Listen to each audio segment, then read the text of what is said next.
सभी को प्यार भरी राम राम। उम्मीद करता हूँ कि आप सब बहुत बढ़िया होंगे।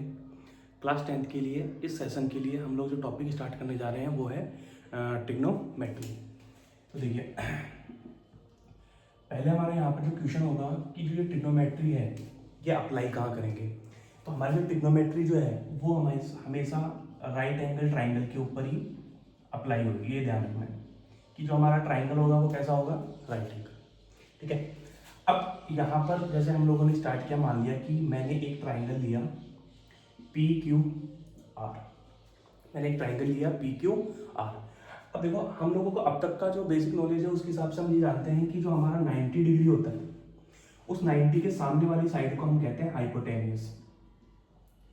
ठीक है, ये तो हमें पता है कि 90 के सामने वाली हाइपोटेन्यूस होती है, बट अदर जो टू साइड्स हैं वो हमारी क्या रहेगी, बेस रहेगा, परपेंडिकुलर रहेगा, ये हमारे को आइडिया नहीं है। अब बात ये है कि जैसे ये राइट एंगल ट्राइंगल है तो हमारे को पता है कि राइट एंगल ट्राइंगल के अंदर जो पाइथागोरस थ्योरम अप्लाई होती है वो हमारे को देती है हाइपोटेन्यूस का स्क्वायर इक्वल टू परपेंडिकुलर का स्क्वायर प्लस बेस का स्क्वायर।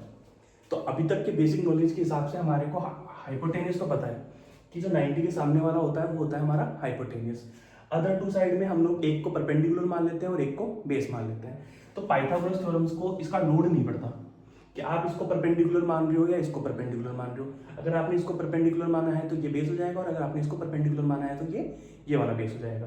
तो पाइथागोरस थ्योरम को इसकी लोड नहीं थी, उसको लोड सिर्फ एक चीज की थी कि उसको हाइपोटेन्यूस सही सा चाहिए था। और हाइपोटेन्यूस क्या होता है, 90 के सामने वाली साइड। और हाइपोटेन्यूस को हम जानते हैं कि ये सबसे बिगेस्ट साइड भी होती है। ठीक है, तो अब तक के लिए हमारे पास जो बेसिक नॉलेज था वो यही था कि 90 के सामने वाला हाइपोटेन्यूस लेना होता है। इनमें से किसी भी एक को हम परपेंडिकुलर अज्यूम करते थे तो अदर वाली हमारे पास, अदर जो साइड होती थी वो हमारे पास क्या बन जाती थी, बेस। बट ट्रिग्नोमेट्री ने हमारे को सिखाया है कि ऐसा नहीं होता। ट्रिग्नोमेट्री ने ये सिखाया है कि देखो सर, आप लोगों के पास राइट एंगल ट्राइंगल है तो 90 के सामने वाली तो ऑफकोर्स हमारे पास क्या होगी, हाइपोटेन्यूस होगी। मान लिया कि इस बार में मैंने ट्राइंगल का नाम लिया है पी क्यू आर। अब अगर मैं एंगल आर को कैप्चर कर रहा हूं, ठीक है, मेरा जो एंगल है वो मैं किसको कंसीडर कर रहा हूं, आर को। तो अगर मैं एंगल आर को कंसीडर कर रहा हूं तो इस एंगल आर के सामने वाली जो साइड होगी, जो कि कौन सी है, साइड पी क्यू, ये मेरा क्या होगा, परपेंडिकुलर। बात समझ में? जिस भी एंगल को हम कंसीडर करेंगे, याद रखना 90 के अलावा जो भी हम बचे हुए दो एंगल हैं उनमें से किसी भी एक एंगल को कंसीडर कर रहे हैं तो उस एंगल के सामने वाली जो साइड होगी, उस एंगल की जो अपोजिट साइड्स होगी, उस साइड को हम क्या कहेंगे, परपेंडिकुलर। और रेस्ट जो बची हुई साइड होगी, बताओ यहाँ पर हमारे पास पी आर जो है वो 90 के सामने वाला है ना, सॉरी, एंगल क्यू के सामने वाली साइड कौन सी है, पी आर, जो कि हमारी क्या है, हाइपोटेन्यूस। इसमें तो हमारे को कोई दिक्कत ही नहीं थी। हमने एंगल आर को कंसीडर किया, एंगल आर को कंसीडर किया तो एंगल आर के अपोजिट जो साइड है उसका नाम क्या था, पी क्यू, वो हमारा क्या हो गया, परपेंडिकुलर। तो इस बेस पे जो हमारा क्यू आर होगा वो हमारा क्या होगा, बेस। तो राइट एंगल ट्राइंगल के पास हाइपोटेन्यूस, परपेंडिकुलर और बेस तीन चीज थी, तीन साइड थी। क्या वो तीनों साइड मेरे को मिल चुकी है? अच्छा, अगर यही क्वेश्चन मैं इस तरह से बनाऊं कि मेरे पास अभी भी ट्राइंगल तो वही पी क्यू आर है और एंगल बन रहा है क्यू पर, लेकिन इस बार जो मैंने कंसिडर किया है वो एंगल कौन सा कंसिडर किया है, पी एंगल कंसिडर किया है। तो मुझे बताओ 90 के सामने वाला ये तो मेरा क्या हो गया, हाइपोटेन्यूस। ये तो मेरा क्या हुआ, हाइपोटेन्यूस। इस बार मैंने एंगल आर को अज्यूम किया है, कंसिडर में रखा है या पी को कंसिडर में रखा है। तो अपना जवाब ये है कि हमने यहाँ पर पी को कंसिडर में रखा है। तो एंगल पी के सामने अपोजिट जो साइड है वो कौन सी है, क्यू आर। तो इस बार ये हमारा क्या होगा, परपेंडिकुलर होगा। क्या बात समझ में आ रही है? जो भी हम एंगल लेंगे 90 के अलावा जो हम एंगल लेंगे उस एंगल, वो एंगल डिसाइड करेगा कि कौन परपेंडिकुलर होगा और कौन बेस होगा। तो जो एंगल हम कंसीडर कर रहे हैं उसके अपोजिट जो साइड होगी वो हमेशा क्या होगी, परपेंडिकुलर। तो बताओ बची हुई ये साइड क्या होगी, हमारी बेस होगी। क्या यहाँ तक क्लियर है बात, समझ में आ रहा है? जब हम आर को कंसीडर कर रहे हैं तो ये हमारी परपेंडिकुलर हो रही है और बची हुई क्या बन रही है, बेस। लेकिन जब हम पी को कंसीडर कर रहे हैं तो पी को कंसीडर कर रहे हैं तो ये मेरा परपेंडिकुलर हो रहा है और ये मेरा क्या हो रहा है, बेस। जिस भी एंगल को हम कंसीडर करेंगे उसके अपोजिट साइड जो होगी, उसके सामने वाली जो साइड होगी वो हमारी क्या बनेगी, परपेंडिकुलर। और बचा हुआ जो पार्ट होगा वो हमारा क्या होगा, बेस। यहाँ तक क्लियर? अच्छा, एक चीज और बतानी है कि हम जानते हैं कि जो ट्राइंगल सम प्रॉपर्टी होती है ना, angle sum property, triangle angle sum property से हम जानते हैं कि जो ट्राइंगल के तीनों एंगल का जो सम होता है वो कितना होता है, 180 होता है। अब देखो, हम जो ट्रिग्नोमेट्री अप्लाई कर रहे हैं वो राइट एंगल ट्राइंगल पे कर रहे हैं, यानी ऑब्वियस सी बात है कि एक एंगल तो क्या रहेगा, 90। एक एंगल तो क्या रहेगा 90। मान लिया कि एंगल पी ऐसा का ऐसा, एंगल क्यू हमने रख लिया 90 और एंगल आर हमने ऐसा का ऐसा रख लिया, इक्वल टू में क्या चल रहा है 180। हम जानते हैं कि वेरिएबल एक तरफ रहता है और जो हमारा कांस्टेंट वैल्यू होती है वो एक जगह होती है। तो बताओ ये प्लस का 90 इधर जाके किसका हो जाएगा, माइनस का।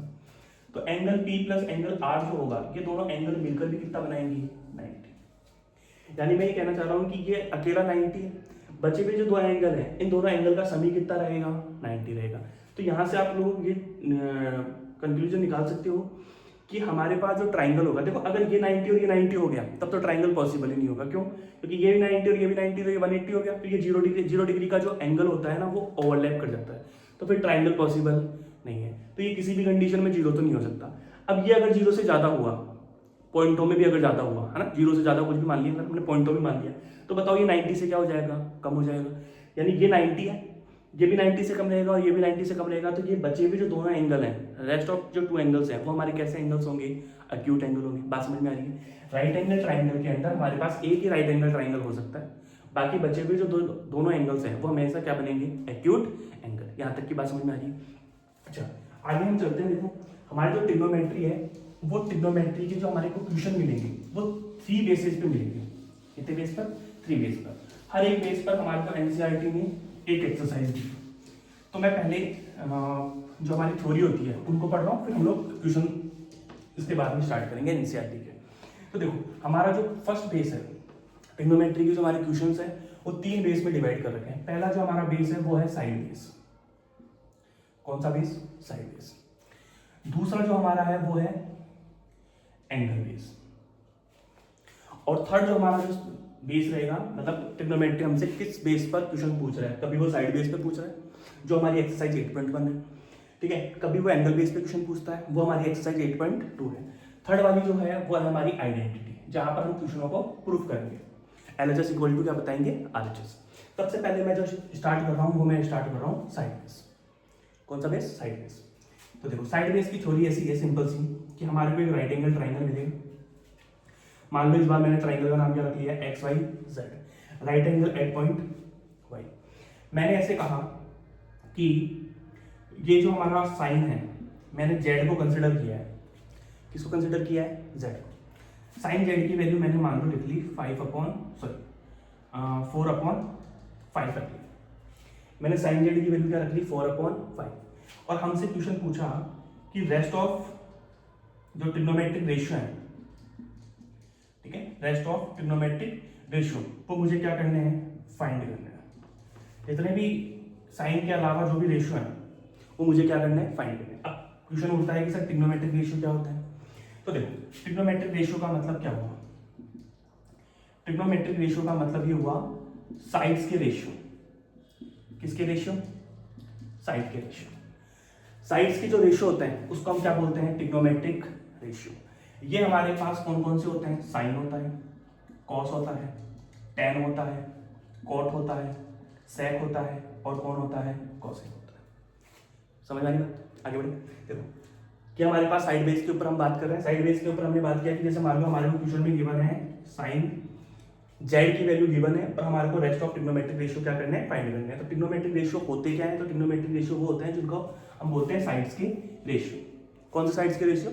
जिसका गिवन है हमारे क्वेश्चन में। साइड के रेशियो को हम क्या बोल रहे हैं, ट्रिग्नोमेट्रिक रेशियो। ट्रिग्नोमेट्रिक कितने टाइप रेशियो कितने टाइप के हैं, 6 टाइप के, साइन, कॉस, टेन, कॉट, सेक और कॉसेक। अब हमारे को यहाँ पर एक फॉर्मूला याद रखना है, p B P upon H h, ठीक है, p B p h H b. तुम चाहो तो इनके कोड वर्ड, वैसे देखो कोड वर्ड की जरूरत पड़ेगी नहीं, जैसे जैसे हम क्वेश्चन को सॉल्व करते जाएंगे ये अपने आप ही याद हो जाएगा। फिर भी अगर हम लोग स्टार्टिंग कर रहे हैं तो हम लोग यहाँ पर एक बार याद रखने के लिए कोड वर्ड बना लेते हैं। पी का मतलब पाकिस्तान, बी का मतलब भूखा, पी का मतलब प्यासा। पाकिस्तान, भूखा, प्यासा, ठीक है। एच एच बी इसका मतलब हिंदुस्तान, इसका मतलब हरा और इसका मतलब भरा। पाकिस्तान, भूखा, प्यासा, हिंदुस्तान, हरा, भरा।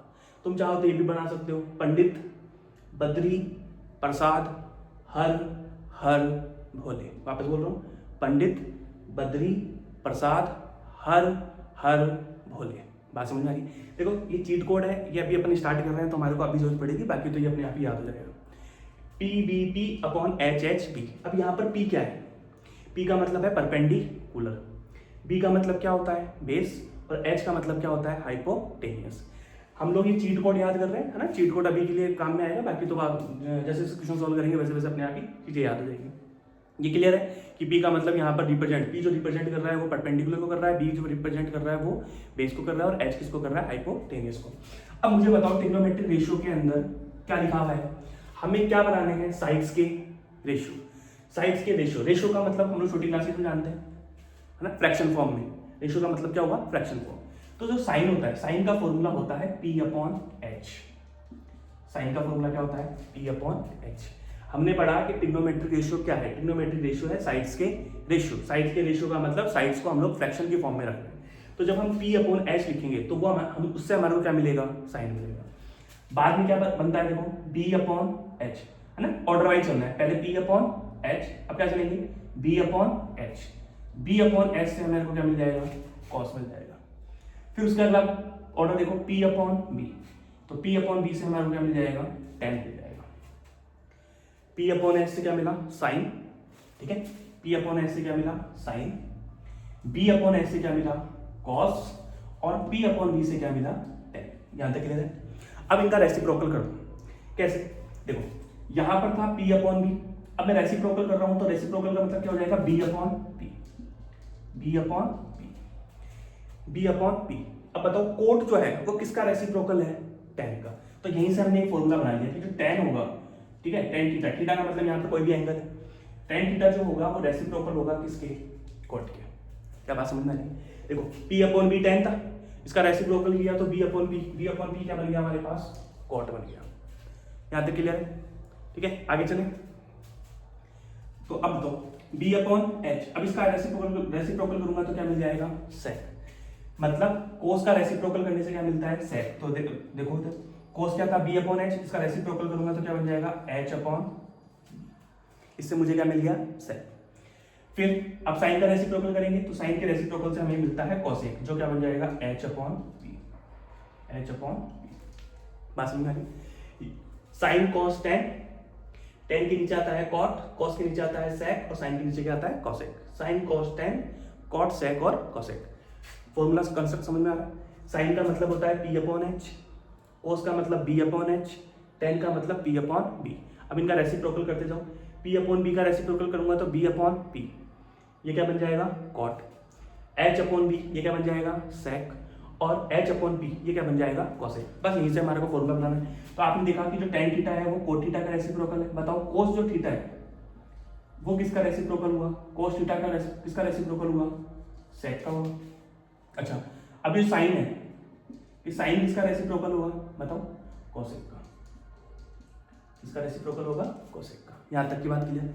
अच्छा एक चीज ध्यान रखना कि एंगल सेम रहने चाहिए, एंगल चेंज मत कर देना। एंगल चेंज कर दोगे तो फिर सब बदल जाएगा। कैसे देखो, अगर मैं x को एंगल मानकर चल रहा हूँ तो ये मेरा परपेंडिकुलर होगा, लेकिन जब मैं z को अगर कंसीडर करूंगा तो बताओ ये मेरा परपेंडिकुलर ये होगा या ये होगा। जब हम x को कंसीडर करेंगे एज ए एंगल तो हमारे पास परपेंडिकुलर कौन होगा yz, ठीक है। लेकिन जब हम z को कंसीडर करेंगे एज ए एंगल तो फिर हमारे पास परपेंडिकुलर कौन होगा xy। देखो अगर मैं एंगल चेंज करूंगा तो मेरी साइडें चेंज हो जाएगी, साइडें चेंज हो जाएगी तो मेरे आंसर्स क्या हो जाएंगे चेंज हो जाएंगे। तो ये याद रखना है कि यहाँ पर एंगल्स क्या रखने हैं सेम रखने हैं। अगर ये a है तो यहाँ भी क्या आएगा a, यहाँ पर अगर b है तो यहाँ भी क्या आएगा b, यहाँ अगर c है तो यहाँ क्या आएगा c। बात समझ रही, m के साथ है तो ये सारे m के साथ ही बनाने हैं अपने को, नहीं तो फिर रेशियो चेंज हो जाएंगे। यहाँ तक क्लियर है, ठीक है, इतनी बात समझ में। आगे बढ़े, ये फॉर्मूला समझ में आ रहा है। ये कुछ भी नहीं है हमारे को, अगर हमारे को PVP/HHV का फॉर्मूला याद है तो यहाँ से हम लोग खुद से फॉर्मूले कंस्ट्रक्ट कर सकते हैं, इनको रटने की जरूरत नहीं है, ऑटोमेटिकली याद हो जाएंगे। आगे बढ़े, साइड बेस समझ में आ रहा है। अब देखो यहाँ से बात करते हैं, इस क्वेश्चन के ऊपर आते हैं हम दोबारा। साइन जेड, अब मुझे बताओ मेरे को जो एंगल निकालना है वो कौन सा निकालना है, जेड वाला निकालना है। कौन सा एंगल निकालना है, जेड, है ना, मतलब कंसिडर मुझे कौन सा एंगल करना है, जेड एंगल कंसिडर करना है। तो साइन जेड, जेड की वैल्यू हमारे को दे रखी है 4/5। तो मुझे यहाँ से बताओ साइन का फॉर्मूला क्या है। आप बोलोगे कि सर देखो साइन का फॉर्मूला है P/H, sign Z equal to हमारे को 4/5 गिवन था, यानी कि हम जानते हैं कि जो साइन का जो फॉर्मूला होता है वो होता है P/H, यानी कि यहाँ पर जो P होगा वो कितना होगा 4 होगा, और H जो होगा वो कितना होगा 5 होगा। क्या बात समझ में आई। सर साइन दे रखा था इसलिए हमने साइन का फॉर्मूला लिखा है। अगर यहाँ tan होता तो मैं tan का लिखता, यहाँ sec होता तो मैं किसका लिखता, sec का। साइन का फॉर्मूला होता है P अपॉन H, तो 4 बन गया मेरा P और H बन गया मेरा 5। तो बताओ कौन से एंगल की बात कर रहे हैं, यहाँ पर हम जो एंगल कंसिडर कर रहे हैं वो कौन सा एंगल कंसिडर कर रहे हैं, तो आप बोलोगे कि सर हम जो एंगल कंसिडर कर रहे हैं वो कौन सा कर रहे हैं, Z। तो जो भी हम बात करेंगे वो किसको कंसिडर करते हुए करेंगे, Z को। सबसे पहली बात, हमारे पास ट्राइंगल XYZ हमारे को गिवन है, उस XYZ में 90 के सामने वाला हमारा क्या बना, हाइपोटेन्यूस बना। Z को अगर मैं कंसिडर कर रहा हूँ, क्योंकि यहाँ Z दिया हुआ है, अगर यहाँ X दिया हुआ होता तो मैं X को कंसिडर करता है, Z दिया हुआ है तो Z को अगर हमारे को दिया हुआ है तो Z के सामने वाला परपेंडिकुलर, बताओ, और बचा हुआ हमारे पास क्या हुआ, बेस। अब यहां से देखो, परपेंडिकुलर की वैल्यू मुझे दे रखी है 4 दिया हुआ है क्वेश्चन में, और हाइपोटेन्यूस की वैल्यू मुझे कितनी दे रखी है 5। परपेंडिकुलर मेरे को मिल गया, हाइपोटेन्यूस मुझको मिल गया। अब मुझे क्या करना, क्या फाइंड करना पड़ेगा, पहले बेस फाइंड करना पड़ेगा। क्या फाइंड करना पड़ेगा, बेस। वापस समझाता हूँ, साइन दिया हुआ था, साइन का फॉर्मूला लगाया P अपॉन H, तो कंपेयर करने पे पता चला कि देखो P अपॉन H होता है, तो कंपेयर किया तो P का मतलब तो हो गया 4 और H का मतलब क्या हो गया 5। तो P का मतलब हो गया 4, H का मतलब हो गया 5।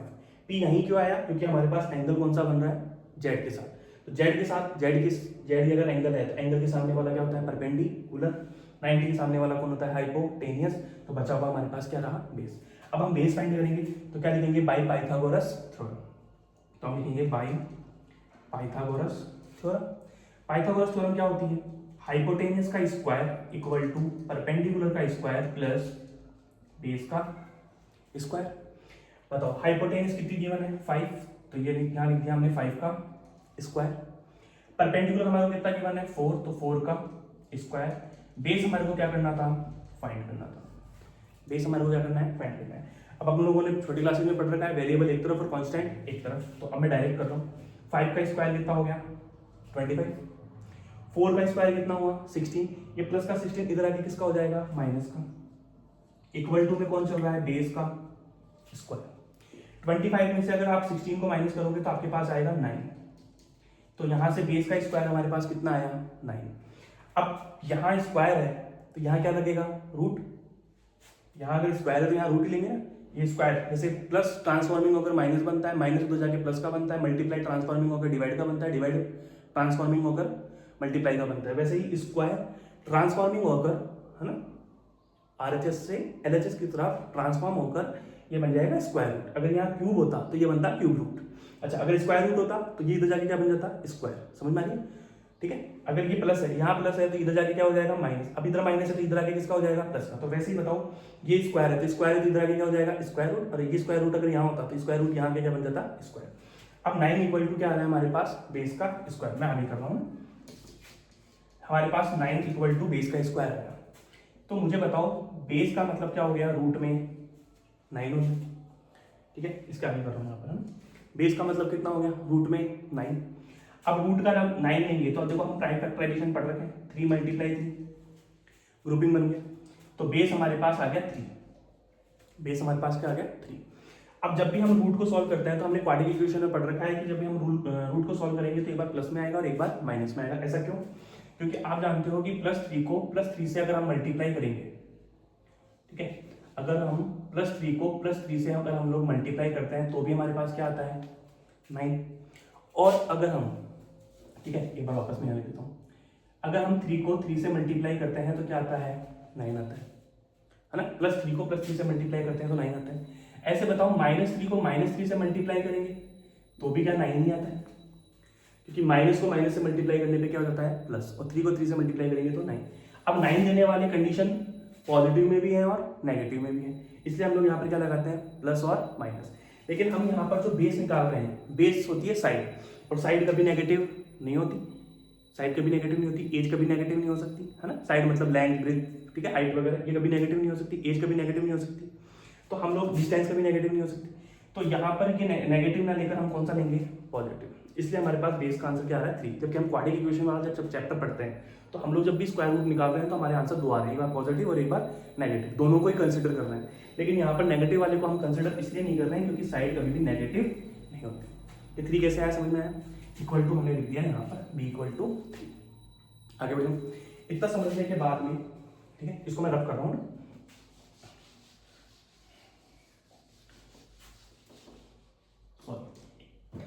इसको तो रख लेते हैं अपन, P B P upon H H B, पहला वाला साइन दूसरा वाला कॉस और यहाँ क्या था कॉस, इसको तो रख लेते हैं, इसका काम में आएगा। अब मुझे बताओ क्या इस ट्राइंगल की मुझे तीनों साइड मिल गई, पी और एच क्वेश्चन में गिवन था, बेस मैंने पाइथागोरस से क्या कर लिए फाइंड कर लिए। नाउ अब हमारे को साइन रेस्ट ऑफ रेशियोज निकालने हैं, साइन हमारे को दिया हुआ है तो बताओ पहले तो क्या निकलेगा cos z, फिर tan z, फिर cot z, फिर sec z और फिर cosec z। क्या बात समझ में आ रही? z ही क्यों ले रहे हैं, क्योंकि यहाँ पर साइन z दिया हुआ है तो मैं z के साथ जा रहा हूँ। अगर मैं x के साथ लूंगा तो फिर ये क्वेश्चन का जो आंसर्स होगा रेशियो जो होंगे वो चेंज हो जाएंगे, वो फिर x के बेस पर बनेंगे। अभी हम किसके बेस पर बना रहे हैं, z के बेस पर। अच्छा cos z निकालते हैं, cos का फॉर्मूला देखो क्या होगा, बेस अपॉन हाइपोटेनियस। तो बताओ इस क्वेश्चन में बेस कितना है 3 और हाइपोटेनियस कितना है 5, तो क्या आंसर आ गया 3/5। अब बताओ क्या है tan, tan का फॉर्मूला देखो क्या है P/B। तो देखो P/B, P की वैल्यू कितनी है 4 और B की वैल्यू कितनी है 3। अब बताओ क्या है cot, cot का फॉर्मूला क्या होता है B/P, B/P यानी कि 3/4। अब तुम्हारे को अगर तुम इस फॉर्मूले के साथ जाओगे तो यहाँ पर वैल्यू पुटिंग कर सकते हो, तुम चाहो तो खुद से भी बना सकते हो। तुम्हें पता है कि tan का रेसिप्रोकल होता है cot, ऐसे बताओ sec किसका रेसिप्रोकल होता है cos का, तो sec का रेसिप्रोकल कर दो, क्या आंसर आएगा 5/3। तुम चाहो तो फॉर्मूले से चल जाओ, तुम चाहो तो इस वाली चीज से चल जाओ। देख लो sec का मतलब क्या होता है h/b, h कितना है 5, b कितना है 3, क्या आंसर आएगा 5/3।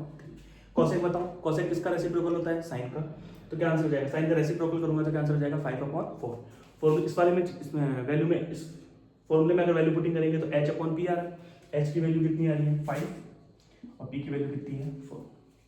बात समझ में आ गई, बढ़िया है। अच्छा मैंने ये जो आंसर निकाले हैं बताओ ये कौन से एंगल को कंसिडर करके निकाले हैं, z को।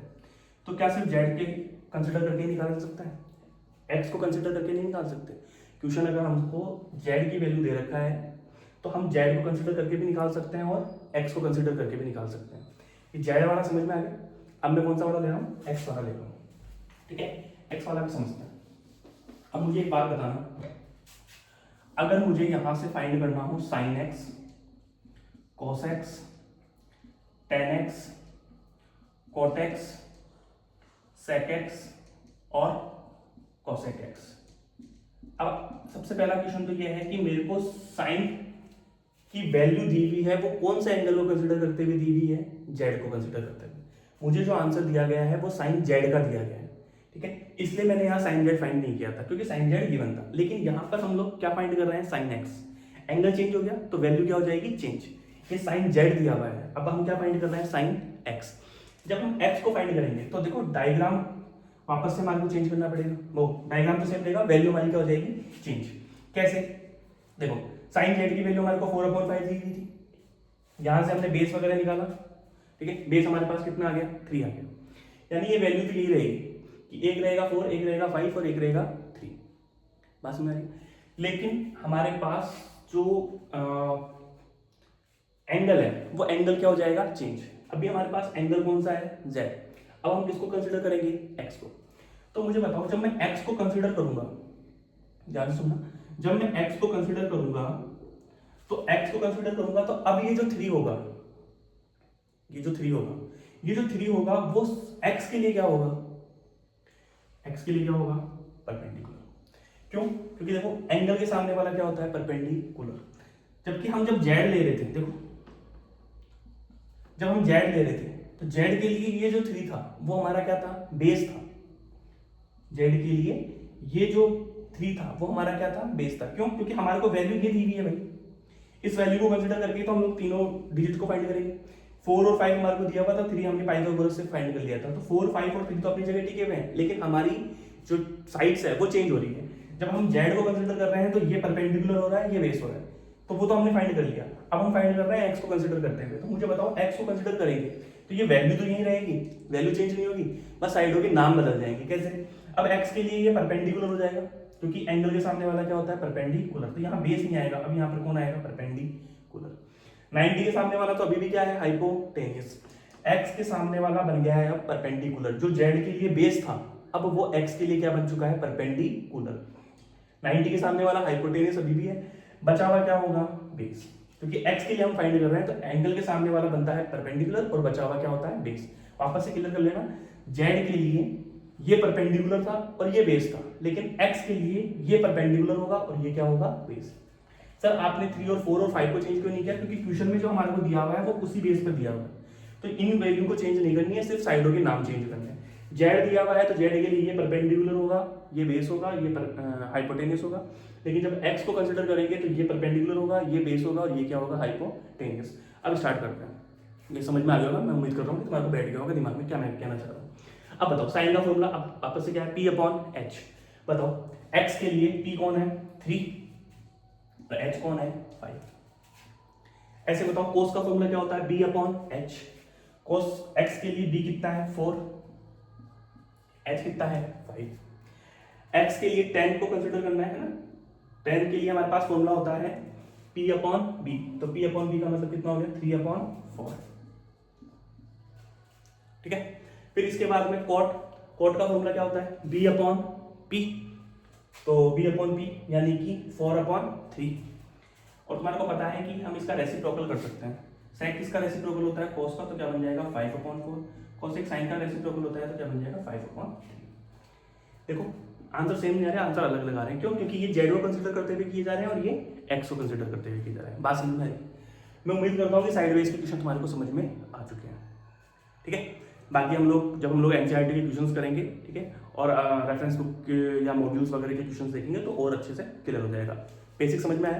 ठीक है, अब हम आगे स्टार्ट करते हैं। ये हमारा साइड वेज था, ठीक है, इसको वीडियो को पॉज करके इनको लिख लेना ना नोट्स वगैरह। सेकंड हम लोग अब जो स्टार्ट करते हैं वो हम स्टार्ट करते हैं एंगल बेस पे। किस पर?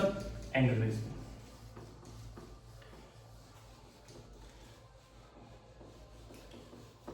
एंगल बेस के लिए हमारे पास जो एक्सरसाइज दे रखी है वो एक्सरसाइज दे रखी है 8. बहुत ही सिंपल सी एक्सरसाइज। एंगल बेस में क्या होगा, एंगल बेस के अंदर हमारे को देखो थीटा की वैल्यू दी हुई होगी। थीटा यहाँ समझना है कि एंगल है, ठीक है, एंगल को मैं थीटा से दिखा रहा हूँ। अब ये जो एंगल है ये दो फॉर्म में दे रखे हैं, एक होता है डिग्री की फॉर्म में और एक होता है रेडियन की फॉर्म में। एक होता है डिग्री की फॉर्म में और एक होता है रेडियन की फॉर्म में। क्वेश्चन में हमारे को डिग्री की फॉर्म में जो एंगल दे रखे हैं वो दे रखे हैं 0, 30, 45, 60 और 90। ठीक है, हमारा जो सिलेबस है ट्रिग्नोमेट्री का उसमें हमारे को इन्हीं वैल्यूज की क्वेश्चंस मिलेंगे, 0 का, 30 का, 45 का, 60 का और 90 का। इनके बीच की वैल्यूज होती है जो हम हायर जो क्लासेस जाएंगे वहाँ पर देखने को मिलेगी। अभी हमारे पास जो 10th का सिलेबस है उसके अकॉर्डिंग हमारे पास यही एंगल चल रहे होंगे, 0, 30, 45, 60 और 90। अब देखो रेडियन क्या है, डिग्री से तो हम लोग अच्छे से नॉन है। रेडियन में क्या होता है, पाई के साथ करना होता है। किसके साथ? पाई के साथ। देखो मैं यहाँ पर लिखूंगा 0 पाई। कितना पाई? 0 पाई। अच्छा ध्यान रखना ये दोनों ही डिग्री हमारे पास एंगल है, ठीक है, ये दोनों ही हमारे पास क्या चल रहे हैं, एंगल चल रहे हैं, एंगल चल रहे हैं ना। क्वेश्चन हमारे को जो एनसीईआरटी है वो इसमें दिया हुआ है, बट जब हम प्रीवियस ईयर के पेपर देखते हैं तो वहाँ पर हमारे को रेडियन में भी कभी कभार देखने को मिला हुआ है। ठीक है, कोरोना के पहले की बात कर रहा हूँ, वहाँ पर रेडियन में भी हमारे को एंगल्स दिए हुए मिलते थे, बट अभी जो क्वेश्चन आ रहे हैं वो डिग्री के आ रहे हैं, तो रेडियन को ऐसा है नहीं, टिपिकल अभी समझ में आ जाएगा। देखो रेडियन में पाई लगता है, डिग्री के अंदर डिग्री के साइन आते हैं, रेडियन के अंदर पाई आएगा। क्या आएगा? पाई। और पाई को हम यहाँ पर ट्रिग्नोमेट्री में हम मान के चलेंगे 180। क्या मान के चलेंगे? 180। अब मुझे ऐसे बताओ पाई को ऐसे किस नंबर से मैं डिवाइड करूँ जिससे 30 आ जाए। मैं ये कहना चाह रहा हूँ पाई है, पाई की वैल्यू को हमारे को क्या रखना है, 180 रखना है। पाई की वैल्यू को हमारे को क्या रखना है, 180। 180 को 30 से डिवाइड कर दो, क्या आंसर आ जाएगा? 6 आ जाएगा। तो यहाँ पर क्या आ गया, पाई/6। मैं ये कहना चाह रहा हूँ कि जब हम 180 को 6 से डिवाइड करेंगे तो 30 आएगा, या 180 को 30 से डिवाइड करोगे तो क्या आएगा, 6 आएगा। कैसे भी याद कर लो, पाई/6। समझ में? अच्छा बताओ अब मुझे क्या बनाना है, 45। तो पाई का मतलब कितना हुआ, 180। 180 को हमारे को किससे डिवाइड करना पड़ेगा, 45 से। पाई तो ऊपर रहेगा, अपॉन नीचे क्या आएगा, है ना, डिनोमिनेटर में क्या आएगा। तो 180 को हमने 45 से डिवाइड किया तो देखो ये 90 टाइम में 5 टाइम, 90 टाइम में 20 टाइम, 5 के टाइम में ये कितने टाइम चला गया, 4 टाइम। तो क्या आंसर आ गया, पाई/4 आ गया। 60 की हम बात करते हैं, बताओ क्या बन जाएगा ऐसे, पाई/3। कैसे सर? पाई का मतलब हो गया 180। 180 को जब आप 60 से डिवाइड करोगे तो बताओ 3 आ रहा है नहीं आ रहा? ठीक, तुम चाहो तो ऐसे डिवाइड कर लो, ऐसे डिवाइड करोगे तो क्या आएगा, ऐसे डिवाइड करोगे तो डिनोमिनेटर आ जाएगा। बात समझ आ रही है मैं जो कहना चाह रहा हूँ? अच्छा बताओ 90 का मतलब क्या हो जाएगा, π/2। 180 को 2 से डिवाइड करेंगे तो 90 आता है, या 180 को 90 से डिवाइड करोगे तो क्या जाएगा 2। ये हमारे पास जो फॉर्म है ये रेडियन फॉर्म है, ये हमारे पास जो है वो कौन सी फॉर्म है, डिग्री फॉर्म है। दोनों ही क्लियर है। रेडियन के अंदर पाई के साथ चलता है, डिग्री के अंदर डिग्री के साइन के साथ चलता है। मैंने क्या किया, जीरो को पाई से मल्टीप्लाई करेंगे तो 0 पाई आ जाएगा। ठीक है, यहाँ π/0 नहीं कर सकते क्योंकि हमारी 9th क्लास की फर्स्ट जो क्वेश्चन था वो ये था कि 0 कभी हमारा डिनोमिनेटर नहीं हो सकता, नहीं तो ये क्या बन जाएगा, इरेशनल नंबर बन जाएगा। तो हम जो ट्रिग्नोमेट्री अप्लाई कर रहे हैं वो रैशनल नंबर के लिए अप्लाई कर रहे हैं, तो यहाँ पर 0 पाई आएगा। ठीक है, बाद में क्या करना है, 180 से, पाई का मतलब 180 है ट्रिग्नोमेट्री में, तो 180 को अगर हम 30 से डिवाइड करेंगे तो डिवाइड वाला नंबर आ जाएगा यहाँ पर 6, यहाँ से क्या जाएगा 4, यहाँ से क्या जाएगा 3 और यहाँ से क्या जाएगा 2। यहाँ पर ट्रिग्नोमेट्रिक रेशियो लिख लो, साइन, कॉस, टेन, कॉट, सेक और कॉसेक। ठीक है, अब मैं यहाँ से बनाना सिखा रहा हूँ। देखो रटना कुछ भी नहीं है, बहुत ही सिंपल है, हमारे को आराम से समझ में आएगा। बस क्वेश्चन को बोर्ड की तरफ देखते रहना। साइन बनाना सीखेंगे, साइन को बनाना सीख लिया तो ये हम लोग सब कुछ बना सकते हैं। देखो साइन में क्या करना है, आप लोगों को लिखना है रूट, पहले लिखना है 0/4। मैं साइन की बात कर रहा हूँ, साइन को बनाना सीखा है, साइन को बनाना सीखेंगे सारा कुछ आ जाएगा अपने आप। पहले वाले में लिखेंगे रूट 0/4, सेकंड वाले में लिखेंगे 1/4, उससे अगले वाले में लिखेंगे 2/4, उससे अगले वाले में लिखेंगे 3/4 और उससे अगले वाले में क्या लिखेंगे 4/4। मैंने लिखा रूट में 0/4, रूट में 1/4, रूट में 2/4, रूट में 3/4 और रूट में 4/4 कर लिए। अब देखो अगर वो कैंसिल आउट होता होगा तो पहले कैंसिल आउट करेंगे फिर रूट लेंगे, अगर वो कैंसिल आउट नहीं होता है तो फिर उनका क्या ले लेंगे, रूट ले लेंगे, किसका, न्यूमरेटर का और डिनोमिनेटर का। अच्छा इरेशनल नंबर होंगे उनको इरेशनली रहने देंगे, उनको हम लोग सॉल्व नहीं करेंगे। मुझे बताओ 0 को हम 4 से डिवाइड करते हैं, क्या आएगा 0, और 0 का रूट क्या होता है 0। तो मतलब ये कहना चाह रहा हूं कि साइन 0 डिग्री की वैल्यू क्या होगी 0। ये तो हमने बनाना सीखा है। ठीक है, ये तो सिर्फ मैंने बनाने के लिए यहाँ पर लिख रखा है कि हमने इसको कैसे बनाते हैं। अब बताओ 1 को 4 से डिवाइड करेंगे तो 4 की टेबल में 1 तो आता ही नहीं है, तो डिवाइड नहीं होगा, ये ऐसे निकलेगा। अब क्या करेंगे, जब डिवाइड होता तो कर लेते हैं, अब डिवाइड नहीं हो रहा तो अब क्या करेंगे, अब रूट लेंगे। किसका रूट लेंगे, न्यूमरेटर का भी और डिनोमिनेटर का भी। बताओ 1 का रूट क्या होता है 1 और 4 का रूट क्या होता है 2।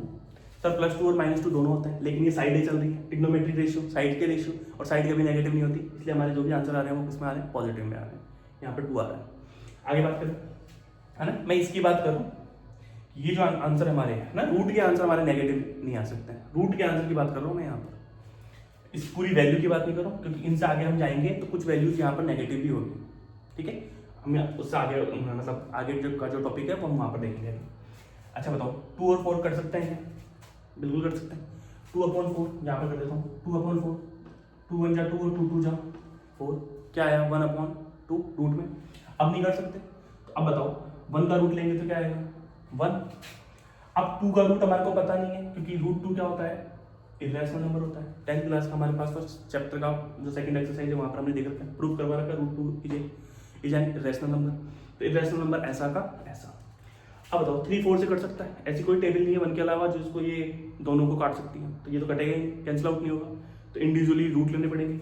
रूट 3 का रूट क्या आएगा रूट 3, और 4 का रूट क्या हो जाएगा 2। क्या ये कैंसिल आउट हो सकता है, तो बिल्कुल हो सकता है। 4 को 4 से कैंसिल आउट करूंगा तो 1 आएगा, और 1 का रूट क्या होता है 1 होता है। क्या साइन बनाना सीख गए हमने, पहले क्या लिखा 0/4, 1/4, 2/4, 3/4 और 4/4, root root root root root ले लिया। कट रहे हैं तो काट रहा हूँ और फिर उसका रूट ले रहा हूँ, नहीं कट रहे हैं तो फिर डायरेक्ट क्या ले रहा हूँ रूट ले रहा हूँ। कट रहे हैं 0 को 4 से डिवाइड करेंगे 0 आएगा, 0 का रूट 0 होता है। 1/4 कटरा नहीं है तो 1 का रूट हो गया 1, 4 का रूट हो गया 2, नेगेटिव में नहीं आ सकते रूट के अंदर, है ना, क्योंकि हम साइड पढ़ रहे हैं। 2/4, 1/2, 1/2 काटने पर आया, कैंसिल आउट करने पर आया, तो 1 का रूट तो हो गया 1 और 2 का रूट क्या हो गया रूट 2। रूट 3 और 4 कटरा नहीं है, तो रूट 3 तो ऐसा कैसा, 4 का रूट क्या आ गया 2, 4 और 4 कट गया, कैंसिल आउट हो गया, तो कितना आया 1, और 1 का रूट कितना हुआ 1। इस वैल्यू को घुमा दो, वो किसका आंसर आ जाएगा कोस का। घुमाने का मतलब इसको रिवर्स फॉर्म में लिख लो, 1 रूट 3/2, 1/√2, 1/2 और 0। बात समझ में, साइन को हमने रिवर्स घुमाया, है ना, घुमा दिया तो हमारे को क्या मिल गया कोस मिल गया। साइन हम लोग साइन बनाना सीखेंगे, और साइन की मदद से हम पूरा ट्रिग्नोमेट्रिक की ये टेबल बनाना सीखेंगे। साइन बनाना सीख लिए, साइन को घुमाया क्या मिल गया, कॉस मिल गया। 1 आया, फिर √3/2 आया, फिर 1/√2 आया, फिर 1/2 आया, फिर 0 आया, लिख दिया। अब हम लोग क्या बनाना सीख रहे हैं, tan। देखो tan का जो हमारे पास फॉर्मूला होता है, यहाँ लिख रहा हूँ ना, tan का जो हमारे पास फॉर्मूला होता है वो होता है साइन अपॉन कॉस। tan का हमारे पास जो फॉर्मूला होता है वो क्या होता है, साइन अपॉन कॉस। तो बताओ साइन को किससे डिवाइड कराएंगे, कॉस से। ये रहा साइन, ये रहा कॉस। 0 को 1 से डिवाइड कराऊंगा तो क्या आंसर आएगा, 0। अब बताओ 1/2 डिवाइड किससे होगा, √3/2 से।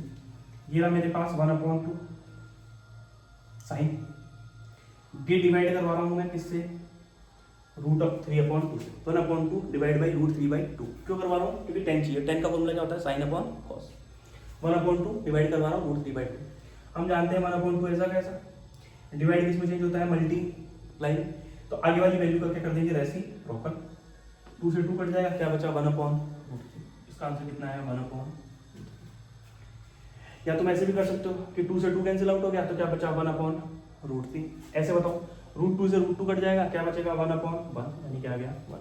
तुम चाहो तो ऐसे बेस पर ले लो, तुम चाहो तो डायरेक्ट कर लो। ऐसे बताओ 2 से 2 कैंसिल आउट होगा, क्या बचेगा, √3/1, यानी कितना आया, √3। समझ में आ रहा है, मैंने बेसिक भी बता दिया। तुम चाहो तो ऐसे डिवाइड करा लो, तुम चाहो तो ऐसे डिवाइड करा लो, जैसा तुम्हारे को अच्छा लगे। समझ में आ गया, आगे बढ़ते हैं। 1 को 0 से डिवाइड करेंगे, देखो 1 को 0 से डिवाइड करेंगे तो ये नॉट डिफाइन आएगा। क्यों, क्योंकि ये डिनोमिनेटर 0 हो गया, तो अब यहाँ पर जो आंसर आएगा वो हमारे पास क्या आएगा, नॉट डिफाइन। इनफाइनाइट नहीं, नॉट डिफाइन, इसको हम डिफाइन नहीं कर पा रहे। tan को रिवर्स कर देंगे तो क्या आ जाएगा, कोट आ जाएगा। तुम चाहो तो tan को रिवर्स कर दो, या तुम चाहो तो कोट का यहाँ पर फॉर्मूला लिख लो। कोट का फॉर्मूला होता है cos अपॉन साइन। कोट का फॉर्मूला क्या होता है, cos अपॉन साइन। और हम लोग एक फॉर्मूला और जानते हैं कोट का, अभी हमने PVP अपॉन HHV से पढ़ा था, 1/10 कि tan का मैं रेसिप्रोकल करूंगा तो क्या मिल जाएगा, कोट। तुम जो चाहो वैसे वाला लगा लो। तुम चाहो तो कोट का फॉर्मूला लिख लो, cos upon sine, cos upon sine. और तुम चाहो तो लिख लो 1/10, यानी इसका क्या करा दो, रेसिप्रोकल। तो रेसिप्रोकल करा दो, तो देखो 0 है, 0/1, इसका रेसिप्रोकल कराऊंगा तो 1/0 आएगा, और 1/0 का मतलब क्या होता है, नॉट डिफाइन। ऐसे ही 1/√3 का रेसिप्रोकल होगा तो क्या हो जाएगा, √3/1, यानी √3। 1 का रेसिप्रोकल होगा 1, √3 के नीचे 1 लिखा हुआ है, तो हर नंबर के नीचे 1 लगा हुआ होता है ना। तो अगर इसका रेसिप्रोकल करेंगे तो 1/√3 आएगा, आएगा नहीं आएगा, ठीक है।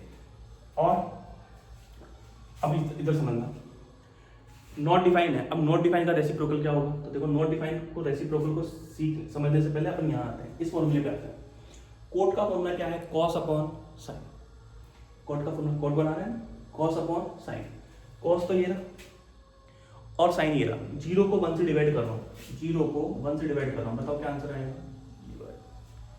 पास में यहाँ पर तो सबका रेसिप्रोकल कर लिया। अब नॉट डिफाइन का रेसिप्रोकल क्या होगा वो तुम्हारे को पता नहीं है, तो हम लोग फॉर्मूले में चले गए। कौन से वाले में, कोट वाले में, इस वाले में। या तुम एक काम और कर सकते हो, ठीक है, ये फॉर्मूले तो काम में आएंगे कहीं ना कहीं, है ना। तुम चाहो तो ये डायरेक्ट भी याद कर सकते हो। कैसे, जैसे बताओ साइन बनाना सीखा तो साइन का हमने रिवर्स किया तो क्या मिला, कोस मिला। तो ऐसे बताओ जब हमने tan बनाया तो tan का रिवर्स कौन बना देगा, कोट बना देगा। देखो नॉट डिफाइन, √3, 1/√3 और 0, ये आपस में क्या बना कर रहा है, रिवर्स कर रहा है।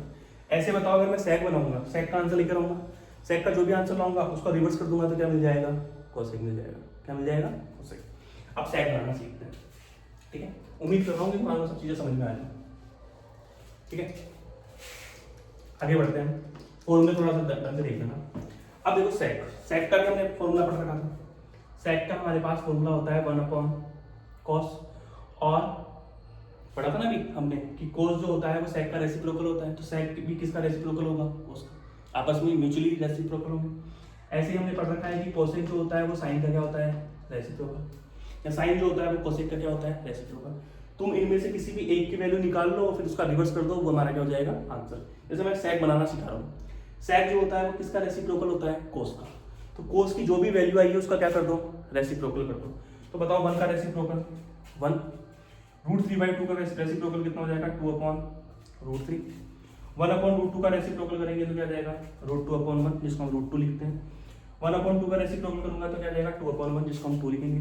ये 0 है, 0 के नीचे 1 लगाएंगे, है ना, अंडरस्टूड है। तो इसका जब हम रेसिप्रोकल करेंगे तो 1/0 आएगा और 1/0 को हम क्या लिखते हैं, नॉट डिफाइन। क्या बात समझ में? हमारा जो सेक होता है वो किसका रेसिप्रोकल होता है, कॉस का। अब या तो दो ऑप्शन है, या तो इसका वो कर लो ना, रिवर्स कर लो, या फिर कोसेक से निकाल लो। कोसेक का फॉर्मूला क्या होता है, 1/sin। तो बताओ 1/sin मतलब अब रेसिप्रोकल किसका होगा, साइन का। तो बताओ 0/1 है, रेसिप्रोकल करूंगा तो 1/0 आएगा, जो कि क्या हो गया, नॉट डिफाइन। 1/2 का रेसिप्रोकल करूंगा तो क्या आएगा, 2/1। 1/√2 का रेसिप्रोकल करूंगा तो क्या आएगा, √2। √3/2 का रेसिप्रोकल करूंगा तो क्या आएगा, 2/√3। और 1 का रेसिप्रोकल करूंगा तो क्या आएगा, 1। तुम चाहो तो यहाँ देख लो, नॉट डिफाइन 2, √2, 2/√3 और 1। मैंने साइन बनाना सीखा, साइन का रिवर्स किया तो क्या आया, कॉस। tan कैसे बनाया, साइन अपॉन कॉस से। कोड बनाने के दो तरीके हैं कि या तो कोस अपॉन साइन कर लो, या फिर tan का क्या कर दो, रेसिप्रोकल, या tan को रिवर्स में लिख दो। सबसे बात सेम ही पड़ रही है। देखो ये ना कॉस, सॉरी ये ना tan, और tan का रिवर्स कर दिया तो क्या बन गया, कॉट मिल गया। सेक निकालने के दो तरीके, सेक निकालने का तरीका क्या है कि या तो कोस का क्या कर दो, रेसिप्रोकल, या फिर कोसेक वाली वैल्यू को क्या कर दो, घुमा दो। ऐसे ही कोसेक वाली वैल्यू है, कोसेक वाली वैल्यू का हम क्या कर सकते हैं, साइन का रेसिप्रोकल, या फिर सेक वाली वैल्यू को हम क्या कर देंगे, घुमा देंगे। कहने का मतलब है अगर मेरे को साइन मिल रहा है तो साइन से क्या मिल जाएगा, कोस। साइन और कोस दोनों को डिवाइड करूंगा तो क्या मिल जाएगा, tan। tan का अगर मैं रिवर्स कर दूंगा तो क्या जाएगा, कॉट। सेक किससे मिलेगा, कॉस से। सेक का रिवर्स कर दूंगा तो क्या जाएगा, कोसेक। या कोसेक कैसे मिलेगा, साइन से, साइन का रेसिप्रोकल। साइन कोसेक मिल गया तो अब कोसेक की वैल्यू को घुमा दूंगा तो क्या मिल जाएगा, सेक। घुमा दो, देखो नॉट डिफाइन है, देखो ये नॉट डिफाइन। हम ऐसे जा रहे थे, अब हम ऐसे आएंगे, ठीक है। देखो 1, 2/√3, √2, 2 और नॉट डिफाइन। कैसे भी घुमा लो, मतलब अगर हम ऐसे चल रहे हैं तो उसकी जो अपोजिट वैल्यू आएगी, जैसे साइन कोस के साथ जा रहा है, tan कोट के साथ जा रहा है, और सेक किसके साथ जा रहा है, कोसेक के साथ। सर सेक कोसेक के साथ जा रहा है, तो साइन ऐसे चल रहा है तो कोस ऐसे चलेगा, tan ऐसे चल रहा है तो कोट ऐसे चलेगा, सेक ऐसे जा रहा है तो कोसेक ऐसे जा रहा है। बात समझ में आई, यहाँ तक क्लियर। अब हमारे को ये वैल्यू रटनी नहीं है, बनाना सीखना है, सिर्फ साइन बनाना सीखेंगे और साइन के बेस पे ये बनाएंगे। फॉर्मूले हमारे यहाँ पे ये काम में आ रहा है, ठीक है। बात समझ में आ रही। इसके बेस पे हमारे पास क्वेश्चंस आएंगे 8.2 के, और वहाँ से हम लोग इनकी वैल्यूज को पिकअप करेंगे और क्या निकाल देंगे, वैल्यू पुटिंग करेंगे और क्या निकाल देंगे, आंसर निकाल देंगे। अब इस चीज़ों को समझना, अगर मैं पूछूं कि tan π/6 की वैल्यू क्या है, तो देखो ये रहा tan, ये रहा π/6, तो tan के अंदर सामने से लेंगे तो π/6 की वैल्यू कितनी है, 1/√3। π/6 को हम क्या कह रहे हैं, 30, तो tan 30 बोल दो या tan π/6 बोल दो, दोनों का आंसर कितना है, 1/√3। ऐसे बताओ कोसेक π/2 या 90, है ना, रेडियन की फॉर्म में π/2, डिग्री की फॉर्म में 90, तो कोसेक 90 का आंसर कितना है, 1 है। ऐसे हमारे पास कुछ क्वेश्चन दिए हुए होंगे, क्वेश्चन के अंदर वैल्यू पुटिंग करेंगे और हमारा क्या निकल जाएगा, आंसर आ जाएगा, ठीक है। एनसीईआरटी जब हम करेंगे तब हम देख लेंगे। क्या दूसरा बेस हमारे को समझ में आ गया, एंगल बेस। फिर हम लास्ट हमारे पास इसमें जो क्वेश्चन आता है वो आता है आइडेंटिटी बेस पर। कौन से बेस पर, आइडेंटिटी बेस पर। तो आइडेंटिटी बेस पर हम लोग क्वेश्चन ज़्यादा कुछ नहीं है, उनमें उन क्वेश्चंस के अंदर हमारे को प्रूव करवाना होता है LHS = RHS, और उसके अंदर हमारे पास 3 थ्योरम याद रखनी है और उन 3 थ्योरम पे पूरे क्वेश्चंस हैं, ठीक है। तो थर्ड जो हम लोग टाइप ले रहे हैं वो ले रहे हैं हम लोग आइडेंटिटी। कौन सी आइडेंटिटी, तो ट्रिग्नोमेट्री आइडेंटिटी। कौन सी आइडेंटिटी, ट्रिग्नोमेट्री। इसके अंदर जो फर्स्ट आइडेंटिटी है वो है sin square theta plus cos square theta equal to 1। Second जो आइडेंटिटी है वो है 1 plus tan square theta equal to sec square theta. और थर्ड और लास्ट जो आइडेंटिटी है वो हमारे पास 1 plus cot square theta equal to cosec square theta. Sir क्या ट्रिग्नोमेट्रिक आइडेंटिटी के 3 ही है? नहीं, हायर क्लासेज में इससे ज़्यादा भी है ना, काम में आएंगे, बट 10th के सिलेबस के लिए हमारे पास ये बस ये 3 ही है, 3 ही आइडेंटिटी है। कौन कौन सी, sin square theta plus cos square theta equal to 1, 1 plus tan square theta equal to sec square theta, और 1 plus cot square theta equal to cosec square theta. देखो इसको तुम लोग ऐसे भी बना सकते हो, है जहाँ से हम 3 अलग अलग और आइडेंटिटी बना सकते हैं खुद से। मुझे बताओ ये प्लस का इधर आके किसका हो जाएगा, माइनस का। तो बताओ sin स्क्वायर थीटा को क्या मैं 1 माइनस cos स्क्वायर थीटा लिख सकता हूँ? ये प्लस का cos स्क्वायर थीटा इधर जाके किसका हो गया, माइनस का। सर आपने cos को ही क्यों भेजा, आप sin को भी भेज सकते हो। तो यहाँ से एक और आइडेंटिटी बना ली कि जब मैं sin को इधर भेजूंगा तो यहाँ पर क्या बच जाएगा, सिर्फ cos स्क्वायर थीटा, तो क्या बन गया 1 माइनस sin स्क्वायर थीटा। एक ही आइडेंटिटी से मैंने कितनी आइडेंटिटी बना दी, और 2 नई आइडेंटिटी बना दी। अब मुझे ये यहाँ पर याद करने की जरूरत नहीं है, मेरे लिए जो मेन आइडेंटिटी है वो यही है, इसको मैं याद करूंगा, इसके बेस पर मैं ये चीज़ों को कंस्ट्रक्ट कर सकता हूँ। ऐसे मुझे बताओ, अगर मुझे यहाँ tan स्क्वायर थीटा निकालना, तो ये प्लस का 1 इधर आके किसका हो जाएगा, माइनस का। अगर मुझे इस 1 की वैल्यू निकालनी हो, तो 1 की वैल्यू क्या हो जाएगी, sec स्क्वायर थीटा, 1 को मैं इधर रखूंगा तो प्लस का tan इधर आके किसका हो जाएगा, माइनस का। ऐसे मुझे बताओ cot स्क्वायर थीटा निकालना है, तो ये प्लस का 1 इधर आके किसका हो जाएगा, माइनस का, तो क्या बन जाएगा, cosec स्क्वायर थीटा माइनस 1। अगर मुझे 1 को यहाँ रखना है तो क्या बन जाएगा, ये cot स्क्वायर थीटा इधर आके किसका हो जाएगा, माइनस का। इसे मैं करके बताऊं, अगर मेरे को यहाँ पर tan स्क्वायर थीटा निकालना है, तो बताओ क्या बन जाएगा, sec स्क्वायर थीटा माइनस का, प्लस का 1 इधर आके किसका हो जाएगा, माइनस का। ठीक है, अगर मेरे को 1 को यहीं रखना है और tan को इधर लेके जाना है, तो क्या बन जाएगा, sec square theta minus tan square theta. समझ में आ रहा है, प्लस का tan स्क्वायर थीटा इधर जाके किसका हो जाएगा, माइनस का। इससे कौन सा आइडेंटिटी कंस्ट्रक्ट कर सकते हो कि देखो सर, कोट को अगर मैं इधर लेकर जाऊंगा तो क्या बन जाएगा, कोट को अगर मैं इधर लेकर जाऊंगा तो 1 इधर रहेगा, 1 बराबर क्या हो जाएगा, 1 इक्वल टू क्या हो जाएगा, cosec square theta minus cot square theta. Sir आपने कोट को ही उधर क्यों भेजा, ठीक है, कोट को मत भेजो तो 1 को भेज दो, 1 को इधर भेजेंगे तो प्लस का 1 इधर आके किसका हो जाएगा, माइनस का हो जाएगा। बात समझ में आ गई। एक ही आइडेंटिटी है, उससे हम लोग 2 अलग अलग आइडेंटिटी और बना रहे हैं। ठीक है, तो रटना कुछ नहीं है, हमारे लिए मेन आइडेंटिटी ये 3 ही है। ठीक है, ये 3 आइडेंटिटी हमारे को अच्छे से याद करनी है ना। इनके बेस पर हम लोग ये वाली आइडेंटिटी खुद से बना सकते हैं। इनका यूज क्या आएगा, देखो क्वेश्चन में कभी कभी हम लोग सीबीएसई की अगर हम बात करें तो डायरेक्ट क्वेश्चन ऐसे मिलते नहीं है कि हमारे को ये डायरेक्ट ये आइडेंटिटी दे दिया, वो कुछ ना कुछ कंस्ट्रक्ट करवाएगा। जैसे साइन स्क्वायर थीटा पूछ लिया, ठीक है, या साइन स्क्वायर थीटा का वहाँ पर यूज करना होगा, तो हमारे को ये ध्यान में रखना है कि यहाँ पर हम लोग ये चीज़ें देखेंगे, बना लेंगे। किनसे, हमारी इन 3 मेन आइडेंटिटी से। ठीक है, मेन आइडेंटिटी से। ठीक है, तो एनसीईआरटी के बेस पर हम लोग बस ये 3 टाइप के क्वेश्चन देखेंगे। कौन कौन से, साइड बेस, एंगल बेस, और ये कौन सा, आइडेंटिटी बेस। एक पार्ट और मैं थोड़ा सा बता रहा हूँ, छोटा सा टॉपिक है 5 मिनट का। वो हमारी जो पुरानी बुक चलती थी उनमें तो था, बट अभी डिलीट कर दिया है। बट उसके क्वेश्चन हमारे कुछ क्वेश्चंस में अप्लाई होंगे, है ना, मतलब वो टाइप जो होता है ना, वो हमारे कुछ क्वेश्चंस के अंदर अप्लाई होता है। एक छोटा सा पार्ट और है, वो देख लो, फिर हम लोग आइडेंटिटी, जो हमने इंट्रोडक्शन का जो पार्ट है वो हमने कंप्लीट कर लिया है। तो कल से जो हम लोग स्टार्ट करेंगे, हम लोग क्वेश्चन स्टार्ट करेंगे। देखो, ठीक है, 4 टाइम नाम डाल के मैं बता रहा हूँ, है ना। आप लोगों को पता है कि ये हमारे पास जो वर्टिकल लाइन है ये हमारी वाई एक्सिस होती है। वर्टिकल लाइन हमारी कौन सी एक्सिस होती है, वाई एक्सिस। ये हमारे पास हॉरिजॉन्टल लाइन है, ये हमारे पास कौन सी एक्सिस होती है, एक्स एक्सिस। तो जहाँ पर मिलते हैं वो ओरिजिन होता है। हमारे सबके लिए यूनिवर्सल है कि यही हमारा फर्स्ट क्वाड्रेंट होगा, हम सबके लिए यही यूनिवर्सल है कि ये हमारा सेकंड क्वाड्रेंट बनेगा, ये हमारा थर्ड क्वाड्रेंट बनेगा, और ये हमारा फोर्थ क्वाड्रेंट बनेगा। यहाँ x पॉजिटिव होता है, यहाँ y पॉजिटिव होता है, यहाँ x नेगेटिव होता है, यहाँ y नेगेटिव होता है। आप लोग अच्छे से जानते होंगे, फर्स्ट क्वाड्रेंट है तो इसकी बात कर रहा है तो दोनों ही पॉजिटिव। y क्वाड्रेंट बात, सेकंड क्वाड्रेंट की बात करें तो x तो नेगेटिव का है, बट y किसका है, पॉजिटिव का। दिख रहा है एरिया, देखो सेकंड का ये एरिया है, तो x तो रहेगा नेगेटिव, y रहेगा पॉजिटिव। थर्ड वाला एरिया ये है, यहाँ x भी नेगेटिव और y भी नेगेटिव।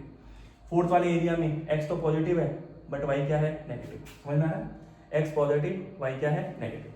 अब देखो यहाँ पर एक रूल चलता है,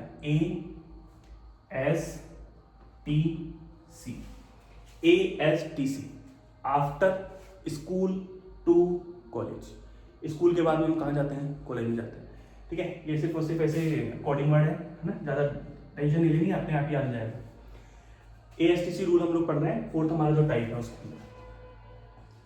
ASTC का रूल क्या कहता है, ASTC याद करने का तरीका, आफ्टर स्कूल टू कॉलेज। याद रखना, A यहीं आएगा, S यहीं आएगा, T यहीं आएगा और C यहीं आएगा। फर्स्ट क्वाड्रेंट यूनिवर्सल है, यही होगा, सेकंड यही होगा, थर्ड यही होगा, फोर्थ यही होगा। ऐसा नहीं कि हम हमारी कंफर्ट जोन के अंदर आके या गलती से हम लोग कोई से भी को कुछ भी मान रहे हैं, नहीं, ऐसा नहीं होगा, है ना। यूनिवर्सल है कि यही वन सेट आएगा, फर्स्ट क्वाड्रेंट आएगा, सेकंड क्वाड्रेंट, ये थर्ड क्वाड्रेंट और ये फोर्थ क्वाड्रेंट, इसमें चेंजेस नहीं होंगे। ठीक है, यूनिवर्सल है। अब देखो ए का मतलब क्या होता है कि ए का मतलब है कि ऑल पॉजिटिव। ए का मतलब क्या है, ऑल पॉजिटिव। ऑल पॉजिटिव मतलब फर्स्ट क्वाड्रेंट, मुझे ये बताओ यहाँ पर जो वैल्यू मिलेगी वो कितनी होगी, 0 डिग्री, यहाँ कितनी होगी 90 डिग्री, यहाँ कितनी होगी 180 डिग्री, यहाँ कितना होगा 270, और जब ये पूरा राउंड कर लेगा तो ये कितना हो जाएगा 360। देखो 0 से हम स्टार्ट करते हैं, पहला क्वाड्रेंट, देखो 90 तो बनता है यहाँ से, पढ़ रखा है ना, 4 क्वाड्रेंट मतलब 90, तो 0 से 90, फिर 90 में एक और 90 जोड़ा तो 180, 180 में फिर 90 जोड़ा तो 270, और 270 में फिर से 90 जोड़ा तो कितना आ गया 360। तो अभी हम लोगों ने जो पढ़ा था 8.2 के अंदर, मतलब एंगल बेस वाले क्वेश्चंस में, है ना, इंट्रोडक्शन पार्ट में, तो उसमें हमने 0 से लेकर 90 की वैल्यू देखी थी, और तुमने देखा होगा, वहाँ नोटिस किया होगा कि सभी जो वैल्यू थी वो क्या थी, पॉजिटिव, सारे आंसर पॉजिटिव आ रहे थे। तो ये कह रहा है कि जो ए है, ए का मतलब है ऑल पॉजिटिव, जितने भी ट्रिग्नोमेट्रिक रेशियो है 0 से लेकर 90 में क्या रहता है, पॉजिटिव। एस का मतलब होता है साइन, और साइन का रेसिप्रोकल होता है कॉसेक। तो ये एस जो है वो ये बताता है कि साइन और कॉसेक तो रहेंगे पॉजिटिव, बाकी जितने भी रेशियो हैं वो सारे क्या होंगे, नेगेटिव। साइन और कॉसेक सेकंड क्वाड्रेंट में पॉजिटिव, सेकंड क्वाड्रेंट का मतलब 90 से अबव और 180 के तक, है ना, 180 से कम तक, है ना, या 180 तक मान के चलते हैं, 90 से लेकर 180 के बीच के अंदर जितने भी लोग होंगे वो क्या होंगे, नेगेटिव होंगे, बाकी सब। लेकिन साइन और कोसेक क्या होगा, पॉजिटिव। ऐसे ही टी का मतलब हुआ tan, और tan का रेसिप्रोकल कौन होता है, cot। ये दोनों तो हमारे पॉजिटिव होंगे, बाकी बचे जितने भी रेस्ट ऑफ हमारे पास ट्रिग्नोमेट्रिक रेशियो हैं वो हमारे सारे क्या होंगे, नेगेटिव। 180 से ज्यादा और 270 से कम पे tan और cot पॉजिटिव होंगे, मतलब इनके जो हम लोग वैल्यू निकाले थे ना, हमने साइन की, कॉस की, tan की, सबकी वैल्यू निकाली थी, तो यहाँ पर तो सभी पॉजिटिव में होंगे।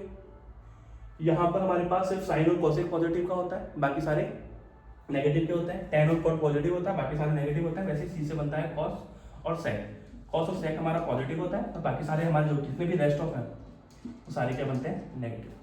ये थोड़ा सा 11 का पोर्शन आगे, है ना। चलो जो क्वेश्चन बनता है वो समझा देता हूँ। एएसटीसी का रूल के बाद में हमारे पास जो क्वेश्चन बनता है वो ये बनता है कि देखो, जब भी हमारे पास वर्टिकल लाइन आ जाए, कौन सी लाइन आ जाए, वर्टिकल लाइन, मतलब एंगल 90 और 270 आ जाए, तो फिर हमारे जो रेशियोज हैं वो आपस में इंटरचेंज कर जाते हैं। कैसे समझना है इधर, हमारे को दिया हुआ हो साइन 90 प्लस थीटा, क्या दिया हुआ हो, साइन 90 प्लस थीटा, चाहे साइन 90 प्लस हो या चाहे साइन 90 माइनस हो। देखो 90 गया है, या तो हम प्लस करेंगे या फिर हम क्या करेंगे, माइनस, दो ही ऑप्शन, या तो 90 से ज्यादा चल जाएंगे या 90 से कम रह जाएंगे। तो अगर 90 आ गया ना, 90 आ गया, 90 प्लस माइनस थीटा, ये ध्यान रखना है, इसमें प्लस माइनस कुछ ऐड कर रहे हैं, या तो कुछ ऐड कर रहे हैं तभी तो सेकंड पे पहुंचेंगे, या फिर कुछ कम कर रहे हैं तो हम किस पे पहुंच जाएंगे, फर्स्ट पर, है ना। मैं फिक्स 90 की बात नहीं कर रहा हूँ, मैं 90 प्लस, क्या तो 90 में कुछ बढ़ा रहे हैं, बढ़ाएंगे तो सेकंड क्वाड्रेंट में पहुंच जाएंगे, कम करेंगे तो फर्स्ट क्वाड्रेंट में पहुंच जाएंगे। तो साइन 90 प्लस माइनस थीटा आ जाएगा, तो ध्यान रखना साइन जो 90 है ये चेंज होकर बन जाएगा कॉस, साइन जो 90 है वो चेंज होकर क्या बन जाएगा, कॉस, और थीटा ऐसा का ऐसा। ये प्लस माइनस हमारे लिए सिर्फ ये बताने के काम में आ रहे हैं कि ये पॉजिटिव रहेगा या नेगेटिव। जैसे फर्स्ट क्वाड्रेंट में अगर आएगा तो सभी पॉजिटिव होंगे, और सेकंड क्वाड्रेंट में आया तो देखो कोस यहाँ पर, क्योंकि साइन और कोसेक ही पॉजिटिव होते हैं, बाकी सब तो क्या होता है, नेगेटिव। तो अगर 90 प्लस कर दूंगा तो कोस जो आंसर देगा वो काय में देगा, नेगेटिव में आंसर देगा। ठीक है, ये 11 का पोर्शन है। हमारे पास ऐसे क्वेश्चन देखने को सिर्फ इस बेस पर मिलेंगे। हमें सिर्फ इतना याद रखना है कि 90 मतलब हॉरिजॉन्टल जो एंगल है, सॉरी वर्टिकल जो एंगल है 90 और 270, उन पर हम लोग क्या करेंगे, इंटरचेंज करेंगे। मतलब हमारा जो चेंज होगा वो सिर्फ और सिर्फ किस पर होगा, 90 पर और 270 पर। 0 पे, 180 पे और 360 पर हम लोग कोई चेंज नहीं करेंगे, नो चेंज। लेकिन 90 और 270 पर हम क्या करेंगे, चेंज करेंगे। चेंज कैसे होता है, अच्छा वापस समझा रहा हूँ, 90 प्लस माइनस कर लो या 270 प्लस माइनस कर लो, उस बेस पर ही हमारे को चेंज करना है, बाकियों में चेंज नहीं करना है। चेंज कैसे कैसे होगा वो समझा रहा हूँ। साइन जो होगा वो चेंज होता है कॉस में, अगर कॉस दिया हुआ होगा तो वो किस में चेंज हो जाएगा, साइन में। जैसे यही क्वेश्चन ऐसा होता है कॉस 90 प्लस माइनस थीटा, तो देखो साइन किस में चेंज हुआ है, कोस में, तो बताओ कोस किस में चेंज होगा, साइन में। तो हम कोस 90 का मतलब लगा लेंगे साइन, और ये जो एंगल होगा वो ऐसा का ऐसा। ध्यान रखना ये एंगल ऐसा का ऐसा लेना है, ये प्लस माइनस नहीं लेना हमारे को। ये प्लस माइनस तो सिर्फ ये बताने के लिए आए हैं कि कौन सा क्वाड्रेंट है, फर्स्ट है, सेकंड है, थर्ड है, फोर्थ है, कोई सा कौन सा है। 90 चेंज करने के लिए आया है, प्लस माइनस ये बताने के लिए आए हैं कि कौन से क्वाड्रेंट में पड़ेंगे, और थीटा हमारे पास ऐसा का ऐसा रहेगा। तो यहाँ रखना है कि साइन जो चेंज होगा वो किसमें होगा, कॉस में, टेन जो चेंज होगा वो कोट में, और कोट जो चेंज होगा वो किसमें होगा, टेन में। ऐसे ही सेक जो चेंज होगा वो होगा कॉसेक में, और जो कॉसेक चेंज होगा वो किसमें होगा, सेक में। साइन चेंज होता है कोस में, कोस चेंज होता है साइन में, टेन चेंज होता है कोट में, कोट चेंज होता है टेन में, सेक चेंज होता है कोसेक में, कोसेक चेंज होता है सेक में। कौन से क्वेश्चन में, जहां पर हमारे को कुछ ऐसे टाइप के क्वेश्चन देखने को मिलते हैं। ठीक है, अभी तक हमारे पास एनसीईआरटी में ऐसे कोई क्वेश्चन नहीं है। पुरानी अगर एनसीईआरटी किसी के पास होगी तो उनके पास वहां पर 8.3 बनकर दिखेगा, बट 8.3 जो पुरानी बुक्स में जो एक्सरसाइज थी वो हमारे हटा दी है, बट सीबीएसई क्वेश्चन पूछता है इस बेस पर, है ना, काम में आएंगे हमारे पास। तो याद रखना है कि सिर्फ चेंज किस पर होता है, 90 पर और 270 पे, बाकी किसी भी एंगल पे चेंज नहीं करना है। 90 और 270 पे चेंज करना है। तो करना कैसा है कि साइन अगर 90 प्लस आ जाएगा तो वो कोस में बन जाएगा, ठीक है, कोस आ जाएगा तो साइन में बन जाएगा, टेन आएगा तो कोट में बन जाएगा, कोट आएगा तो टेन में बन जाएगा, सेक आएगा तो कोसेक में, कोसेक आएगा तो सेक में। जब हमारे पास सीट के या पुरानी एनसीईआरटी के जब हम क्वेश्चन देखेंगे या पीवाईक्यूज देखेंगे तब मैं अच्छे से कोर्स को एक्सप्लेन कर दूंगा, ठीक है। तो ये हमारा इंट्रोडक्शन पार्ट था 10th क्लास का। उम्मीद करता हूँ कि आप लोगों को सबको बहुत बढ़िया मज़ा आया होगा क्लास लेने में। अपने फ्रेंड सर्कल में ज़्यादा से ज़्यादा इस क्लास को शेयर कीजिएगा, ठीक है। और डेली हमारी जो क्लासेस लगेगी वो इसी टाइम पे आपको यूट्यूब के ऊपर अपलोड कर दी जाएगी, ठीक है। तब तक के लिए थैंक यू।